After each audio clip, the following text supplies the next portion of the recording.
দেশের বাজারে অনেকটা স্থিতিশীল বৈদেশিক মুদ্রার বাজার। ব্যাংকগুলো গ্রাহকের কাছে মার্কিন ডলার বিক্রি করছে 123 টাকা দরে আর গ্রাহকের কাছে কিনে নিচ্ছে 122 টাকা দরে। মঙ্গলবার ব্রিটিশ পাউন্ড ব্যাংকে বিক্রি হচ্ছে 166 টাকা আর ব্যাংক গ্রাহকের কাছ থেকে কিনছে 159 টাকা দরে।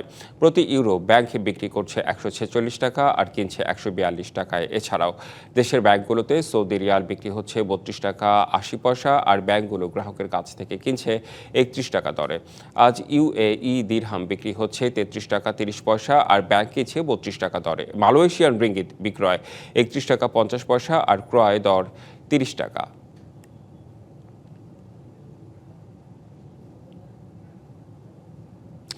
জানাবো আন্তর্জাতিক বাজারে পণ্যের দরদাম।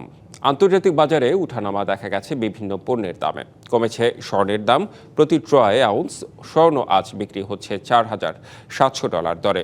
কমতি রূপার দরও, প্রতি ট্রয় আউন্স রূপা বিক্রি হচ্ছে $84.85 দরে। তবে বেড়েছে ইস্পাতের দরও, প্রতি টন ইস্পাত বিক্রি হচ্ছে $3,219 দরে। তবে আবারও বাড়তি ক্রুড অয়েলের দর। আন্তর্জাতিক বাজারে প্রতি ব্যারেল ক্রুড অয়েল বিক্রি হচ্ছে $101.19 দরে।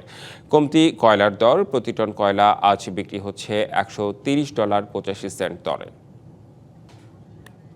ঈদ আসবে, সাথে ক্যাশব্যাকও আসবে। নিজের বা প্রিয়জনের জন্য কেনাকাটায় এবারও নগদ পেমেন্টে পাচ্ছেন দারুণ ক্যাশব্যাক। তাই যাই কিনুন, পেমেন্ট করুন নগদে।